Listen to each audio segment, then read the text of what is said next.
जिथे पूजा तिथे देवभक्ती। मनोज जरांगेंना आझाद मैदानात अटी शर्थींसह एकाच दिवसाची आंदोलनाची परवानगी, सगळ्या नियमांचं पालन करणार, पण बेमुदत आंदोलन 1 दिवसाचं नसणार, जरांगेंचं वक्तव्य। मनोज जरांगे शिवनेरीच्या पायथ्याशी शिवरायांना अभिवादन करून मुंबईच्या दिशेने जरांगे निघणार, जरांगेंच्या समर्थनार्थ हजारोंचा मराठा बांधव एकत्र।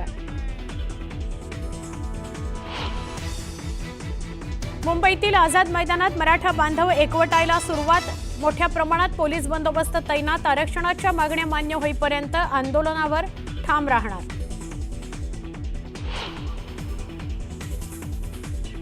सरकारचं शिष्टमंडळ जरांगे पाटलांच्या भेटीला, मंत्री उदय सामंत आणि राधाकृष्ण विखे पाटील जरांगेंना भेटण्याची शक्यता।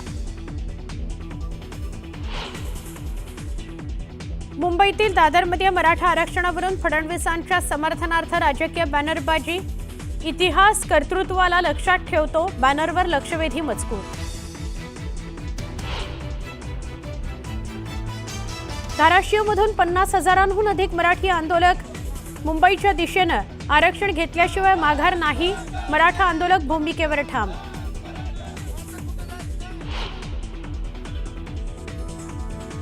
ओबीसी महासंघाची आज महत्त्वाची बैठक, मनोज जरांगेंच्या आंदोलनाच्या पार्श्वभूमीवर बैठक होणार। विरारमध्ये इमारतीचा भाग कोसळला, 15 जणांचा मृत्यू, विरारच्या मौजे नारंगी भागातली घटना, पोलिसांनी बिल्डरला केली अटक।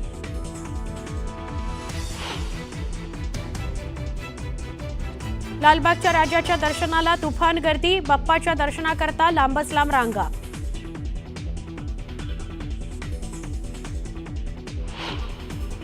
दगडूशेठ बाप्पा समोर 35,000 महिलांचं सामूहिक अथर्व शीर्ष पठण, श्रीमंत दगडूशेठ हलवाई सार्वजनिक गणपती ट्रस्टकडून सलग 133व्या वर्षी आयोजन।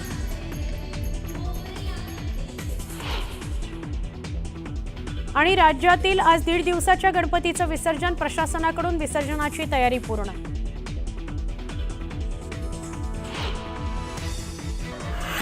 जरांगे मुंबईकडे निघाले तर दुसरीकडे ओबीसी महासंघाची आज एक महत्त्वाची बैठक होणार आहे। मनोज जरांगेंच्या आंदोलनाच्या पार्श्वभूमीवर ही महत्त्वाची बैठक होणार असून राज्यातले सर्व पदाधिकारी या बैठकीत सहभागी होतील। जरांगेंच्या आंदोलनाच्या पार्श्वभूमीवर ओबीसी महासंघ आपली दिशा या बैठकीत ठरवणार आहे।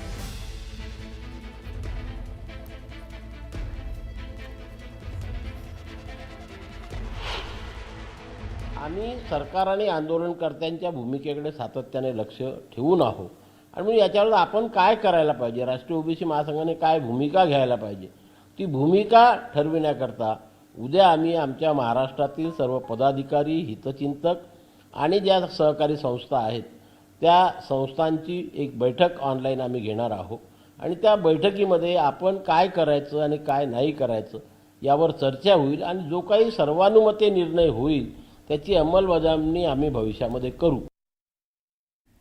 यानंतर या बुलेटिनमध्ये बातम्या बघूयात वेगवान।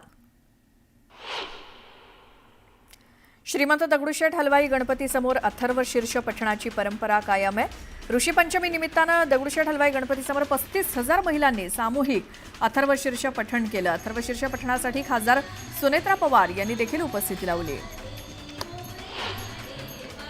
गणपती उत्सवाच्या दुसऱ्या दिवशी पुण्यातील श्रीमंत दगडूशेठ हलवाई गणपती मंदिरात गणेश भक्तांनी दर्शनासाठी गर्दी केली आहे। बाप्पाच्या चरणी नतमस्तक होण्यासाठी भाविक दाखल झाले।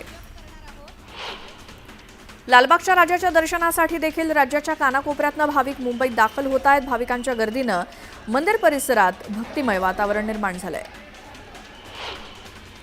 रत्नागिरी जिल्ह्यातील दापोली तालुक्यातील पांगारकर कुटुंबात गणेशोत्सव साजरा करण्याची 150 वर्षांची अनोखी परंपरा आजही टिकून आहे। सामाजिक कार्यकर्ते हसमुख पांगारकर यांच्या घरी दरवर्षी गणपती बाप्पासमोर देखावे साकारले जातात। यावर्षी पंढरपूरच्या विठ्ठलाच्या वारीचं संपूर्ण दृश्य खास गणपती बाप्पासमोर साकारण्यात आलंय। रत्नागिरी जिल्ह्यातील दापोलीमध्ये गणेशोत्सवाचं औचित्य साधून भक्तिमय वातावरण आहे। प्रसिद्ध मारुती मंदिर देवस्थानचे पुजारी सुधीरबुवा पुरी आणि डॉक्टर मंदार पुरी यांच्या निवासस्थानी खास भजन कीर्तनाचं भजन कार्यक्रमाचं आयोजन करण्यात आलंय। गणपती बाप्पा समोर भजनी मंडळींनी तल्लीन होऊन गीत सादर केली।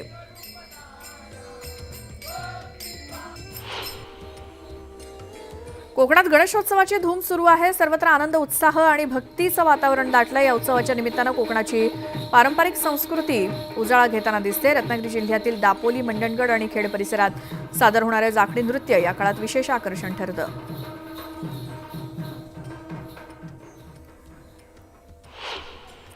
गोंदिया जिल्ह्यामध्ये 696 ठिकाणी सार्वजनिक गणपतीची स्थापना झाली आहे, तर 440 गावात एक गाव एक गणपती, तर 6930 घरांमध्ये गणपतीची स्थापना करण्यात आली आहे. सार्वजनिक गणपती मंडळात विविध प्रकारचे देखावे साकारण्यात आले. त्याचसोबत घरगुती गणपती बाप्पाजवळ सुद्धा अनेक प्रकारचे देखावे तयार करण्यात आले असून अनेक संदेश देण्यात आले.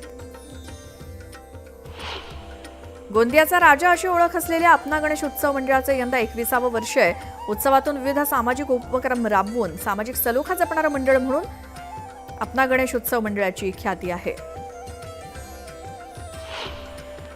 कोल्हापूरच्या राजारामपूर इथल्या गणेश आगमन मिरवणुकीतील नाचण्याच्या वादातून चाकू हल्ला करण्यात आला. चाकू हल्ल्यात वाजिद जमादार जखमी झाला असून हल्ल्याची घटना सीसीटीव्ही कॅमेऱ्यात कैद झाली आहे.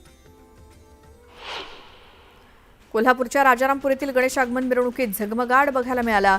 मिरवणुकीचं दृश्य ड्रोनच्या माध्यमातून न्यूज 18 लोकमतवरती आपण बघतोय. या मिरवणुकीत मोठ्या प्रमाणात लाईट्स आणि साऊंडचा वापर करण्यात आला. श्रीमंत दगडूशेठ हलवाई गणपती बाप्पाच्या दर्शनाला पहिल्याच दिवशी गणेश भक्तांनी मोठी गर्दी केली. हजारो भाविक बाप्पाच्या चरणी लीन झाले. बारामती गणेश फेस्टिवलचं उद्घाटन उपमुख्यमंत्री अजित पवार यांच्या हस्ते पार पडलं. यावेळी खासदार सुनेत्रा पवार देखील उपस्थित होत्या. कला आणि गुणांचा अनोखा संगम म्हणजे गणेशोत्सव, अशी भावना अजित पवारांनी व्यक्त केली. गणेशोत्सव काळात कुणालाही काही त्रास होऊ नये याची सर्वांनी काळजी घ्यावी असं आवाहन त्यांनी केलं. बदलापूर पश्चिमेच्या मिर्जनकर परिवारानं यावेळी एक अनोखी संकल्पना आपल्या गणपतीच्या सजावटीमध्ये साकारली आहे. या परिवारानं जम्मू काश्मीरमधील चिनाब रेल्वे पुलाची प्रतिकृती आपल्या घरगुती गणपती देखाव्यात सादर केली आहे. अत्यंत सुबक पद्धतीनं त्यांनी हा देखावा सादर केला. मुंबईतल्या दादरमधील एका छोट्या बालकानं अनोख्या पद्धतीनं गणपतीची पूजा केली. आपल्या लाडक्या बाप्पासाठी त्यानं खास आरास देखील केली. हा चिमुकला बाप्पाच्या भक्तीत तल्लीन होऊन आरती करताना दिसतोय. मुंबईच्या ताडदेव इथल्या नरेश घाग यांच्या बाप्पाला 101 वर्ष पूर्ण झाली आहेत. या निमित्तानं पुरातन शिवगुहेचा देखावा साकारला असून बाप्पाच्या मूर्तीचंही विशेष आकर्षण आहे. शेगावमधील संत गजानन महाराजांचं मंदिर ऋषीपंचमी उत्सवाच्या पार्श्वभूमीवर आज आणि उद्या 2 दिवस रात्रभर खुलं ठेवण्याचा निर्णय मंदिर संस्थानकडून घेण्यात आलाय. धुळे शहरातील पहिला मानाचा गणपती म्हणून मान्यता असलेल्या खुनी गणपतीची भक्तिभावे स्थापना करण्यात आली. 130 वर्षांची सार्वजनिक गणेशोत्सवाची परंपरा असलेला खुनी गणपती हा हिंदू मुस्लिम ऐक्याचं प्रतीक आहे. श्री विठ्ठल रुक्मिणी मंदिर समितीच्या वतीनं गणेश मूर्तीची स्थापना करण्यात आली. पारंपरिक पद्धतीनं मंत्रोच्चार करत बाप्पाची स्थापना करण्यात आली. गणेशोत्सव काळात विविध कार्यक्रमांचं आयोजन करण्यात येणार असून भाविकांनी सहभागी व्हावं असं आवाहन मंदिर समितीच्या वतीनं करण्यात आलंय. नाशिकच्या सातपूर परिसरात शिवरत्न मित्र मंडळाच्या वतीनं गणरायाचा भव्य आगमन सोहळा पार पडला. या आगमन सोहळ्यात अघोरी नृत्य, नामपूर बँड, आदिवासी नृत्य आणि ढोल पथक आकर्षणाचा बिंदू ठरलाय. या मिरवणुकीत नागरिक मोठ्या संख्येनं सहभागी झाले. गोंदियाच्या रामनगर पोलीस ठाण्यात बाप्पा विराजमान झाले. ढोलताशांच्या गजरात बाप्पाची आगमन मिरवणूक पार पडली. यावेळी पोलीस अधिकाऱ्यांसोबतच कर्मचारी देखील सहभागी झाले. सांगली जिल्ह्यातील जत तालुक्यातील संख येथील बाबा आश्रमात गणेश मंडळांना तुकाराम बाबा यांनी बाप्पाच्या मूर्तीचं मोफत वाटप केलं. श्री संत सयाजी बागडे बाबा यांच्या पुण्यतिथीनिमित्तानं हा उपक्रम राबवण्यात आला. बीडच्या आष्टी तालुक्यातील नागतळा गावातील गणेशगडावरती गणेशोत्सव साजरा होतो. गडाचे महंत काशीनाथ महाराज यांच्या हस्ते गणपती बाप्पाची प्रतिष्ठापना करण्यात आली. या ठिकाणी पुढचे 10 दिवस कीर्तन आणि भजनाचे कार्यक्रम आयोजित केले. भुसावळमधील शाळांमध्ये पारंपरिक पद्धतीनं पर्यावरणपूरक गणरायाची स्थापना करण्यात आली. विद्यार्थ्यांनी ढोल ताशांच्या गजरात लाडक्या बाप्पाचं स्वागत केलं. मुंबईत गिरगावचा राजा थाटामाटात विराजमान झाला. गिरगावच्या राजाचं यंदाचं 98वं वर्ष आहे. यावर्षी देखील पर्यावरणपूरक बाप्पाची मूर्ती आहे, तर बांबूपासून सजावट देखील पर्यावरणपूरक अशीच करण्यात आली आहे. गणेशोत्सवात मंडळांकडून आकर्षक आणि समाज प्रबोधन करणारे देखावे साकारले जातात. यंदा वरळीतल्या आंबेडकर नगरच्या बाप्पाचं 77वं वर्ष आहे. या मंडळानं केदारनाथ मंदिराचा देखावा साकारला. या गणपतीची स्थापना 1947 मध्ये तत्कालीन पंतप्रधान पंडित जवाहरलाल नेहरू यांच्या हस्ते करण्यात आली होती.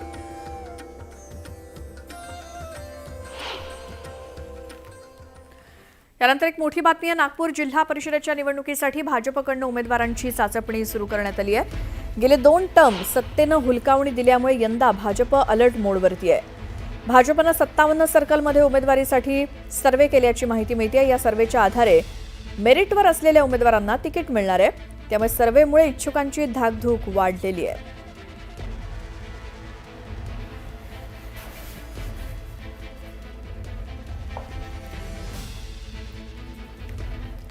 आणखी एक मोठी बातमी. कोल्हापुरात गणेश आगमन मिरवणुकीमध्ये चाकू हल्ला झाला. नाचण्याच्या वादातनं हा हल्ला झाल्याची माहिती मिळते. राजारामपूर येथील हा गणेश आगमन मिरवणुकीत घडलेला प्रकार आहे. चाकू हल्ल्यामध्ये वाजिद जमादार ही व्यक्ती जखमी झाली आहे. हल्ल्याची घटना सीसीटीव्हीत कैद झाली आणि पोलिसांनी सीसीटीव्ही फुटेजवरनं पोलीस तपास सुरू केलेला आहे.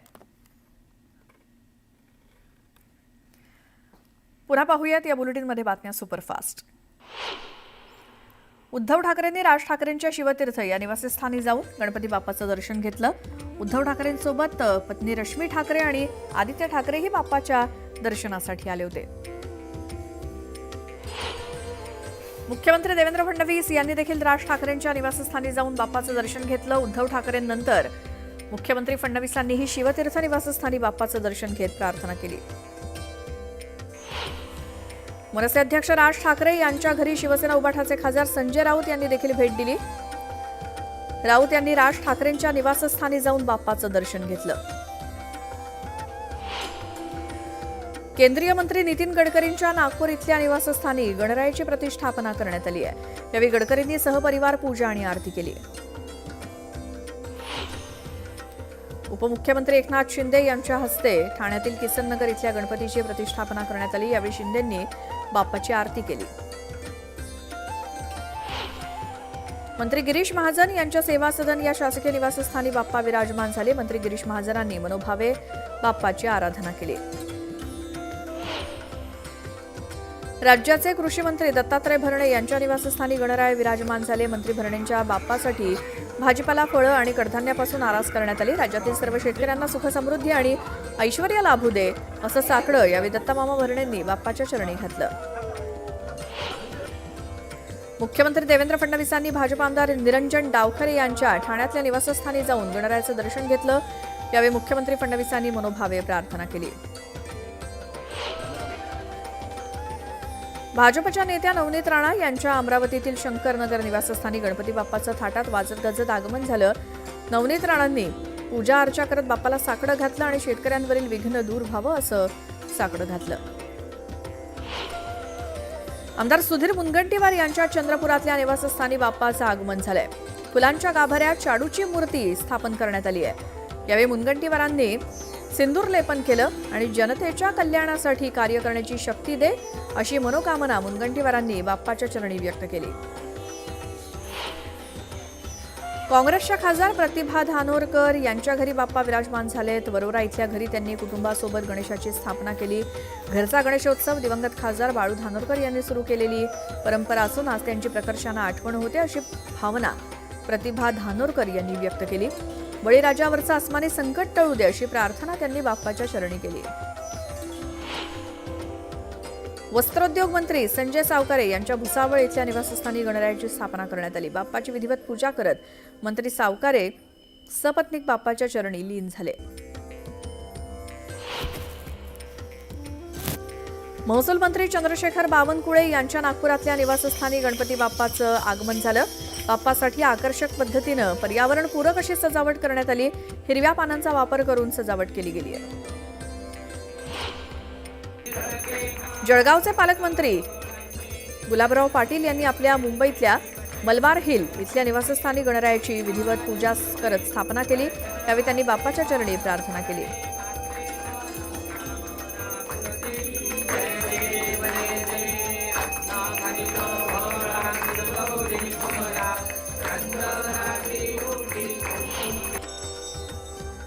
राष्ट्रवादी काँग्रेस शरदचंद्र पवार पक्षाचे प्रदेशाध्यक्ष शशिकांत शिंदे यांच्या घरी बाप्पाची स्थापना करण्यात आली. कुटुंबासोबत त्यांनी सिद्धिविनायकाच्या रूपातील मूर्तीची स्थापना केली.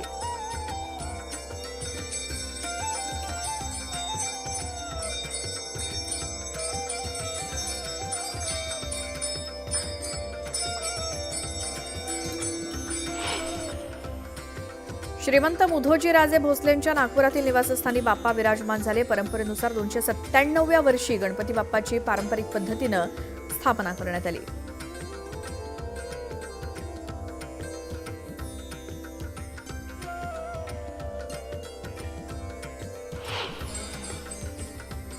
भिवंडी लोकसभेचे माजी खासदार कपिल पाटील यांच्या हायवे दिवे इथल्या निवासस्थानी गणपती बाप्पा विराजमान झाले. यावेळी कपिल पाटील यांनी सहकुटुंब बाप्पाचं पूजन केलं.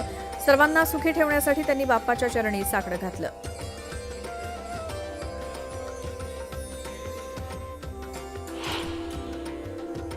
अभिनेते गोविंदा आहुजा यांच्या घरी बाप्पा विराजमान झाले. त्यांनी पत्नी सुनीता यांच्यासोबत बाप्पाची स्थापना केली. गोविंदा आणि सुनीता आहुजा यांच्या घटस्फोटाची चर्चा सुरू होती, मात्र त्यांनी आता एकत्र बाप्पाची स्थापना केल्यामुळे या चर्चांना पूर्णविराम दिलाय. दरवर्षीप्रमाणे यंदा देखील अभिनेत्री सोनाली कुलकर्णीच्या घरी गणपती बाप्पाचं आगमन झाले. यंदा देखील सोनालीनं पर्यावरणपूरक अशी बाप्पाची मूर्ती बनवली आणि यावर्षी निसर्गाचं रूप आणि समतोल राखण्याचा प्रयत्न सोनालीनं केलाय. तर महाराष्ट्र खड्डेमुक्त व्हावा यासाठी बाप्पाकडे तिनं साकडं घातलंय.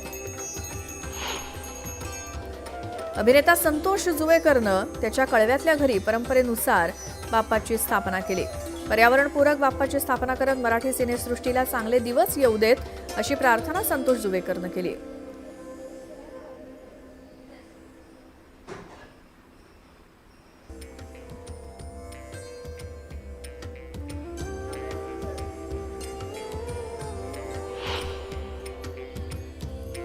सध्या पुण्यामध्ये उत्साहात गणेशोत्सव साजरा होतोय. यातच 35,000 महिलांनी आज श्रीमंत दगडूशेठ हलवाई उत्सव मंडपासमोर अथर्वशीर्षाचं पठण केलं. ऋषीपंचमीच्या पहाटे श्रीमंत दगडूशेठ हलवाई गणपतीसमोर झालेल्या या मंत्रोच्चारानं वातावरण मंगलमय झालं. गणेश नामाचा जयघोष करत महिलांनी पहाटेच्या मंगलसमयी प्रसन्नतेची अनुभूती घेतली.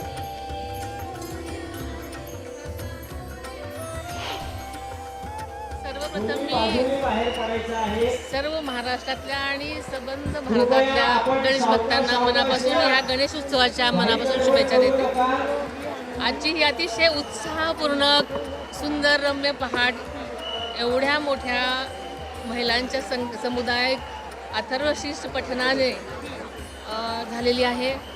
अतिशय सुंदर वातावरणामध्ये आरती पण झालेली आहे. अतिशय अवर्णनीय अनुभव आहे आणि मला याचा एक भाग होता आलं, ह्यातच मी माझं भाग्य समजते. आता ही दोन दृश्य आपण बघतोय. पुण्यामध्ये श्रीमंत दगडूशेठ हलवाई गणपती उत्सव मंडपासमोर 35,000 महिलांनी साधारणपणे आज सामूहिक अथर्वशीर्ष पठण केलं. दरवर्षीप्रमाणे यंदा देखील ऋषी पंचमीच्या पहाटे. तर दुसरीकडे लालबागच्या राजाच्या दर्शनासाठी दिवस रात्र आता भाविकांच्या रांगा लागल्यात. काल पहिला दिवस गणेशोत्सवाचा आणि गणपतीची प्रतिष्ठापना झाली आणि आज दुसऱ्या दिवशी देखील पहाटेपासूनच पुन्हा एकदा रांगा लागल्या. श्रीमंत दगडूशेठ हलवाई गणपती आणि मुंबईमध्ये लालबागच्या राजाच्या दर्शनासाठी पुण्यामध्ये आणि मुंबईमध्ये दोन्ही ठिकाणी भाविकांची अलोट गर्दी संपूर्ण 10 दिवस बघायला मिळते. पहिल्या दिवसापासूनच त्याची सुरुवात झाली आहे.